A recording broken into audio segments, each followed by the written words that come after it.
So let us. Now, Honorable Senators, for us to make progress, let us minimize the intervention.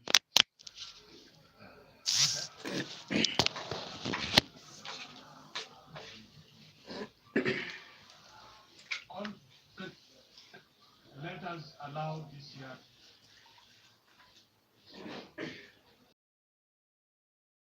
Let us. Thank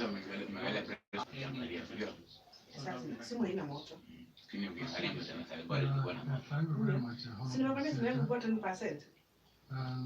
Honorable Speaker, I would like also to appreciate Honorable Speaker and members for some issues raised on the floor. 150 MPs. Honorable Speaker, Honorable Senator has actually appealed to my religious faith. And I would like to categorically confirm that has implications in swearing by the word. I cannot please a human being to displease my creator. So mine is to reaffirm that whatever I've said before the Senate and whatever I'm going to say shall be the truth and the whole truth, Honorable Speaker. Honorable Speaker, some of the issues that I'll be addressing to have been raised. It is cross-cutting. So I may not be able to attribute the question to a particular senator. I wish to confirm that it is true that just like any other citizen, the DIG KPS, Mr. Lagarde, filed his complaint with the DCI in view of the very, very serious allegations on the integrity, both on the office and on the person of the DIG KPS. And with those very, very serious allegations, his only recourse, Honorable Speaker, was to report the matter to the DCI, which is the investigative agency of the National Police Service, so as to investigate to its logical conclusion. There was nothing extraordinary with that report, Honorable Speaker. We have in the past received and investigated similar complaints from senior government officials, senators, members of parliament, and the investigative process has always remained the same. We receive the report, we investigate, we review to identify the culprits, and we take appropriate action. So, the complaint by the DIG KPS, Mr. Lagarde, was subjected to the same due process, Honorable Speaker. And there wasn't any preferential treatment. So I wish to confirm to this August House that throughout the subsistence of our investigations, never with the indications whatsoever. Relating to the complaint letter and the statement, just like the IG has said, we are ready and willing to avail the same before this August House. The question on why the deceased, his soul rest in peace, Homa Bay to Nairobi. Honorable Speaker, the CPC Section 71, Cap 75 is very, very clear on the places of trial and jurisdictions. Ordinary places of offense is determined where the crime was committed. Our courts also do have jurisdictions, save for those courts that do have or enjoy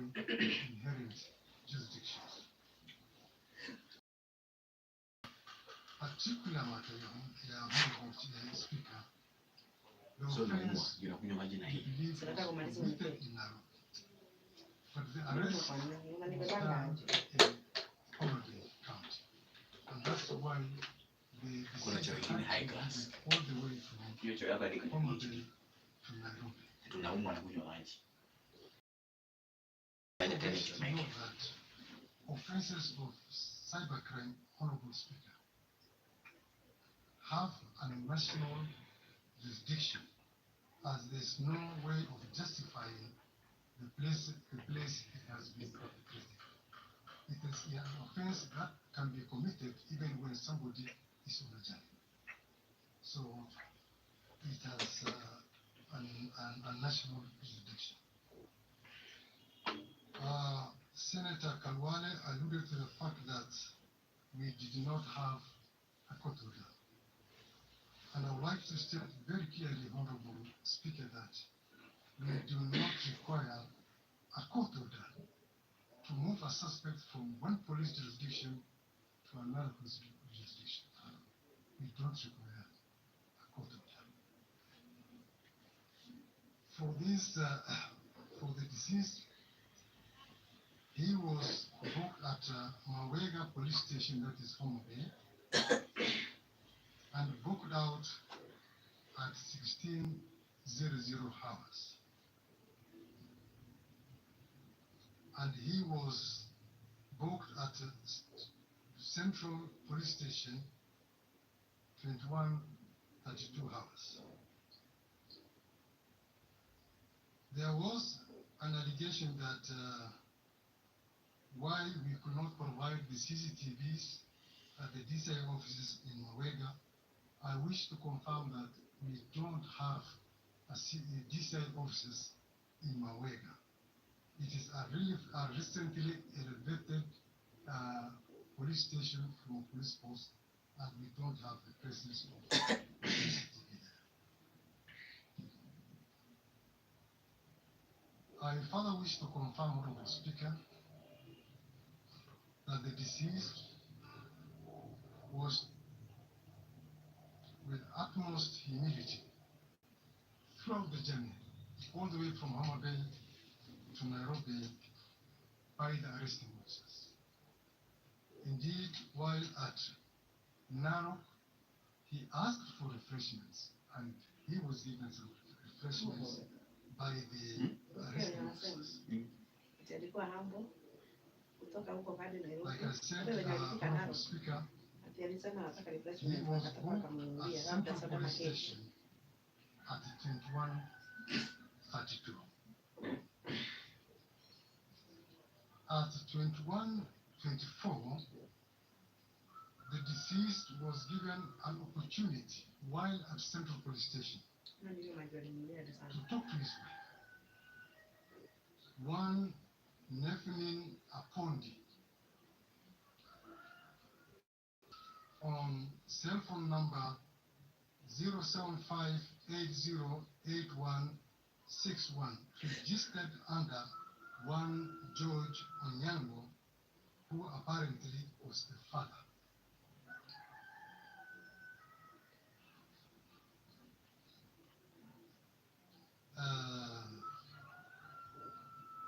The vehicle that was used to ferry the deceased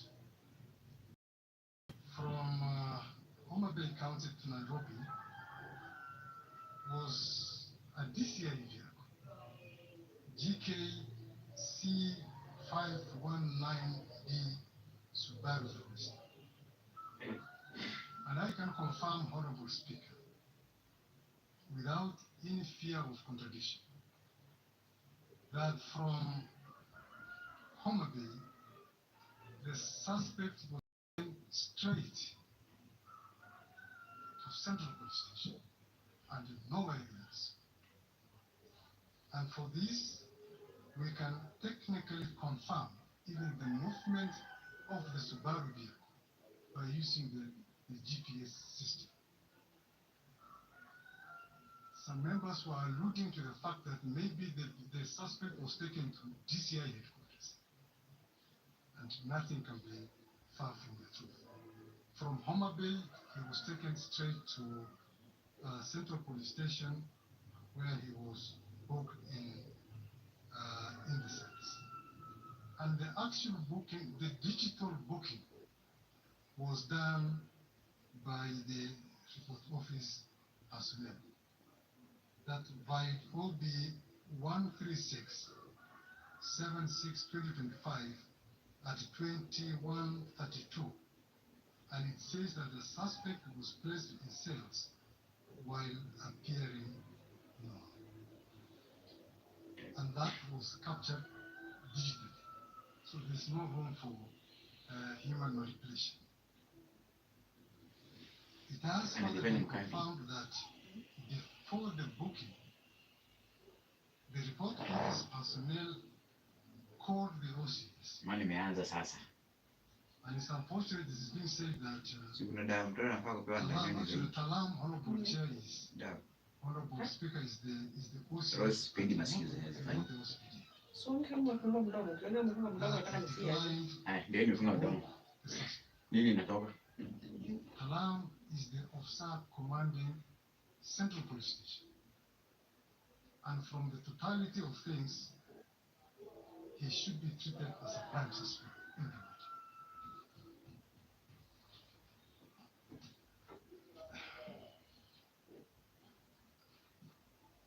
So, a question was raised about the whereabouts of the DCI arresting officers. Honorable Chair, I would like to first state that the fact in issue here is what caused and who caused the death of the late Albert Ojwang. We are not talking about the circumstances that led to his arrest from Bungoma, from Homa Bay, Honorable Chair. The arrest was legitimate and it was lawful, and he was arrested for legitimate reasons in view of the complaint and the subsequent revelations by our investigations. So, we know where the DCI officers are. They are actively on duty, the Honorable Speaker, and they are available if required by IPOA for interrogation, for interview. And Honorable Speaker, if the investigation establishes that they participated of the deceased, then the law should take its course and suitable action be taken against them.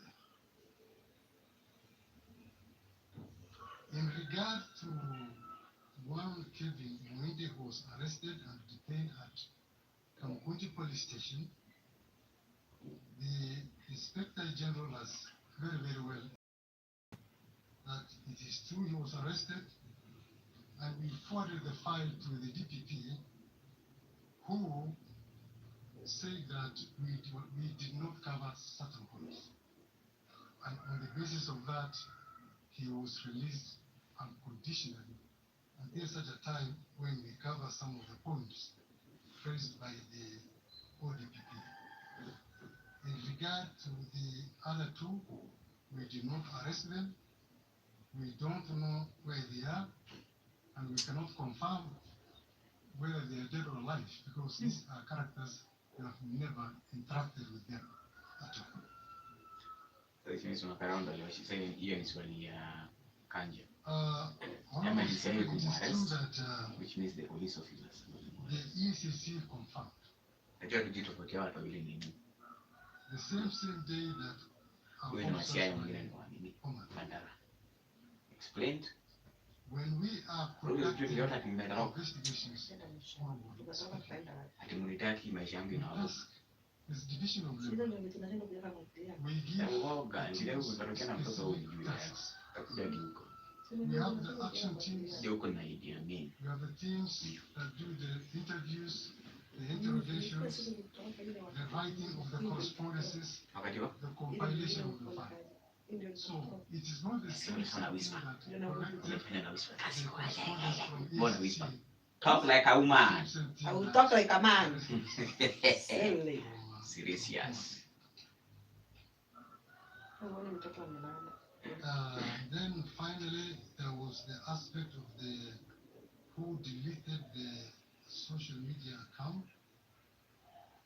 Honorable Speaker, this issue came after the fact of the matter, and we got this in the social media.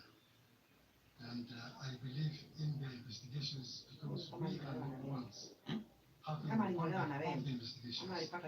This should be Sana watu nielewe ni nani, into ndio yake ni yangu. the whole team to find out besides Lakini sasa tunaelewa hii hizi nielewa na watu na kinyozi. Sasa kwa tunaangalia. Sinaona vile ndio ile nashikamba kwa niona ngoro jamaa kitumia. Inakatwa mbili. Side moja hii side inaingizwa. Sasa ndio tunafanya na hivi. Hapa hapo sabuni. Hata wale wanatumianga. Kuna mjanga hapo inaelewa ni mashine. to rest my submission here and rest this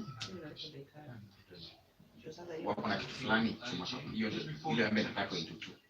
Alafu hiyo moja kuna kitu nyingine. On the So question tunafanya na was hivi. why the young man was arrested in Homa Bay. Hata watu tunasikia kati zao zinaingia kama sasa kinajionyesha zingine wanapigana katikati. Hiyo kati tunafanya fanya na ng'ombe. Ingizo ende hapo. Alafu kuna video kinafanya hivi. Na kwa kati ni simama The kusimama. crime was committed in. That was the response of the IG. And some questions was directed to you this year. And this was your response. That the crime and the Cyber Crime Act is a crime of a national jurisdiction, meaning it can be tried anywhere. If indeed that is the case, having arrested this young man in Homa Bay with a crime of national jurisdiction, why was he brought to Nairobi?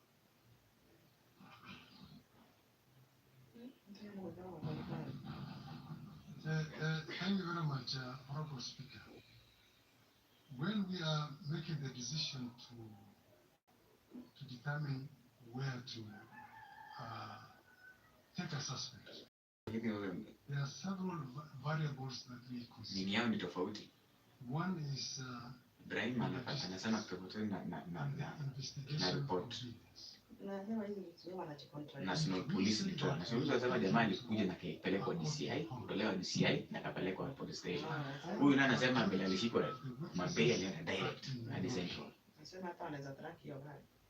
Obviously that is major as Forensic well. lab evidence is in Naweza gawa zote. the company land. Inafaa hadi yenye president anatumia. Wanataka. Because of that, and The because case of the kitimfanyikia. that's why sometimes we find it more convenient to have the suspect charged here in Nairobi instead of wasting a lot of resources going to. Ama kama isi track And wameweka that is what wanatumia simu yako in our na service GPS. borders. Remove aje. Let's hear iPhone. You may take your seat. Sasa akisema alishuka kanunuliwa kitu. Jua hadi huko iPhone itaenda. Alishuka wapi? Waende kwa duka, waende kwa hiyo duka. Imagine. International investigation. I was asked 4 questions, and the first one was Hata kitu hiyo nilisema ati hiyo time sikuwa nilitoka nikaenda kununua kitu soko. on the Kaenda kuuliza status of soko the kama young kuna man CCTV anakuwa nayo. as he left Homa Bay to Nairobi. Nishaiona. And Honorable Waangalie Speaker, kama hiyo time nasema nilikuwa the kushoto documents that we have obtained from Central Police Station, kama nilipa ni which M-Pesa include message. the OB, indicates that he was booked in as of good health. We also have the statements from the 5 arresting officers, the DCI officers, who alleged that he spoke to the wife before he was booked in.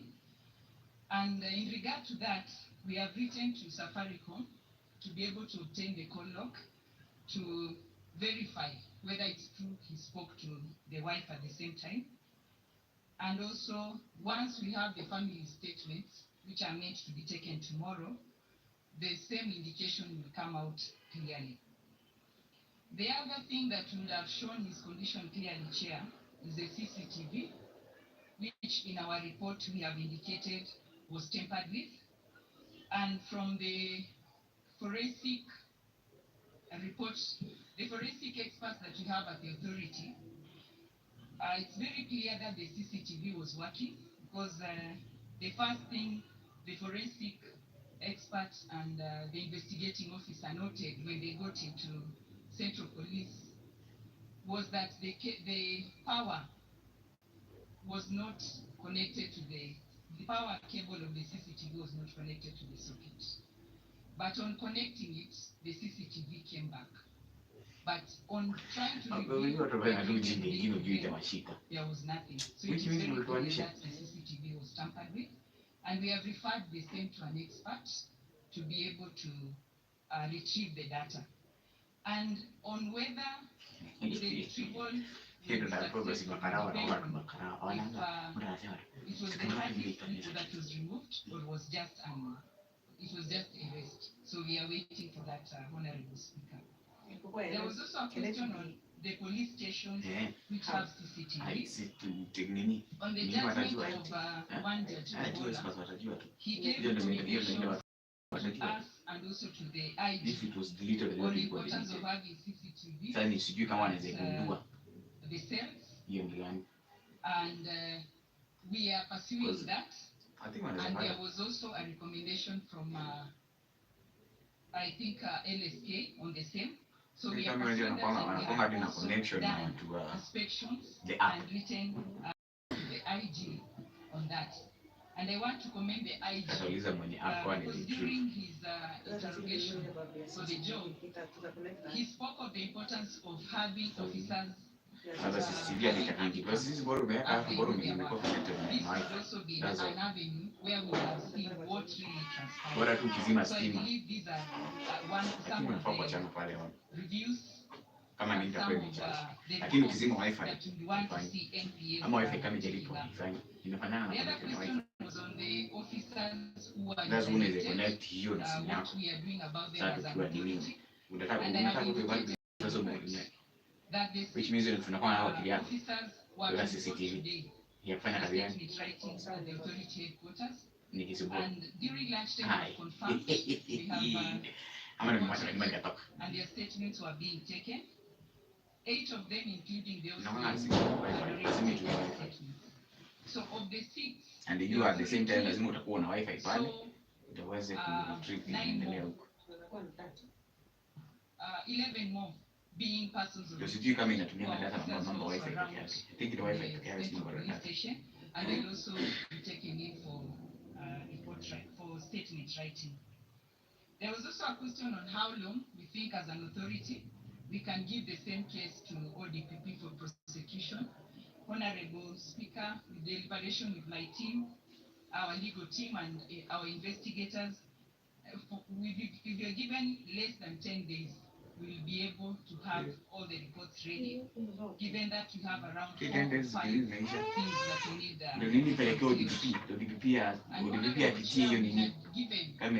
Is it concrete? We had in front of this house through JILAC, that is Honorable Sigei's committee on powers to arrest and prosecute. There was a question on why the officers have not been arrested. So these are still powers that you're seeking as an authority, because if given these powers, we'll be able to arrest and also prosecute. Immediately we are done with our investigation. And Honorable Speaker, we are committed, as the CS said, nobody is above the law.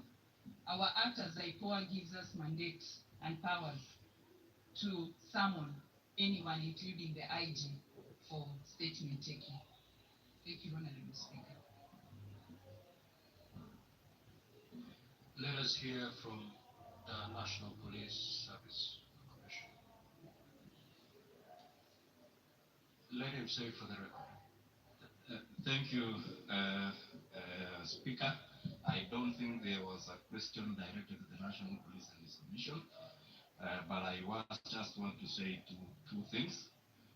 On the issue that has been alluded by the CS Interior and even the IG himself, we have had situations where the IG wants to do promotions, but officers have not undertaken the requisite career progression courses.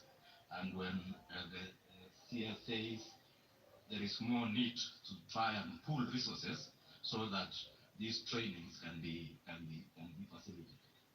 And finally, that we are in discussions. It's the National Police Service Commissions which approves the curriculum, and therefore with all the other stakeholders, once it is developed, then it is the mandate of the Commission to approve that curriculum if there are new changes. Thank you, Speaker. Thank you. Now, once Senator Sige, you have the floor, you will seek that and ask your question, because you're doing the round of questions. Now, honorable senators, if you can be direct to the questions, we'll save a lot of time. I am persuaded to put a time within which to ask your question. So within a maximum of 3 minutes. A maximum of 3 minutes. If you want to make a speech, you need 5. But if you need to ask clarification, 3 should be enough. Senator Ali Roba.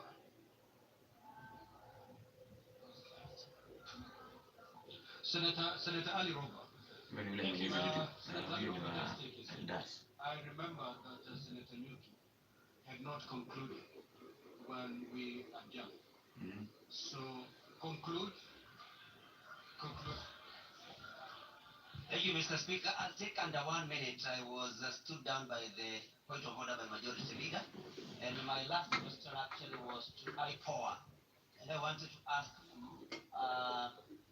how safe they are investigating people who have power to arrest and carry firearms. And Mr. Speaker, because I say this because Willie Kimani was doing exactly what IPOA does, and he lost his life. So what is the security guarantee for IPOA? And DID did not get my question, Mr. Speaker. He's saying that I claimed that investigation about this death has been sleeping. I was talking about investigation about the claim made by DIG Lagat. It was speeded up. That is what I meant. And finally, to see his more comment, he said he quoted 245. While we are demanding that DIG Lagat steps aside, it is because he is a police officer, and this matter revolves around him.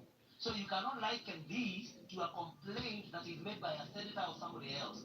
This is a police officer who can interfere and who can command even people, the officers that are investigating. So it needs to be made clear. Thank you, Mr. Speaker.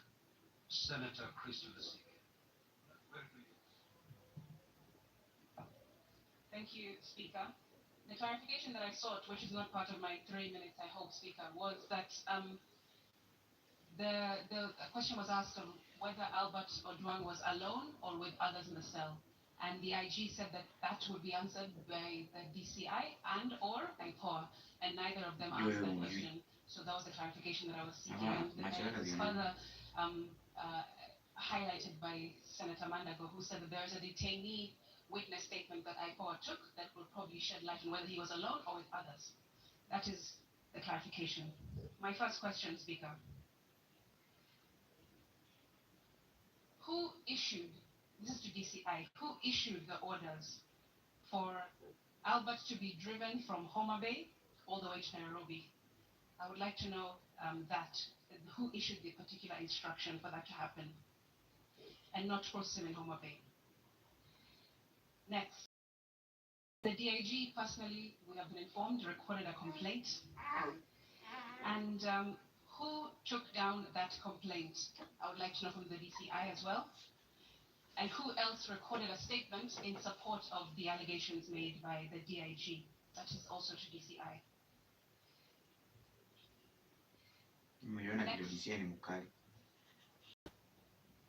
It's to the IG. I know that the IG speaker already has said that many of the questions will be answered or will be revealed once the investigation Mama is hajafunga complete. nguo zako Or mama. perhaps he can answer directly. This is to the IG. You said in your first media brief that the cause of death was hitting, that he hit his head on the wall, Albert. And you just clarified that was wrong information given to you by the report by an officer. Who was this officer who gave you this false information that you then issued in your first media briefing that misled the country as of the cause of death? That is what I want to know.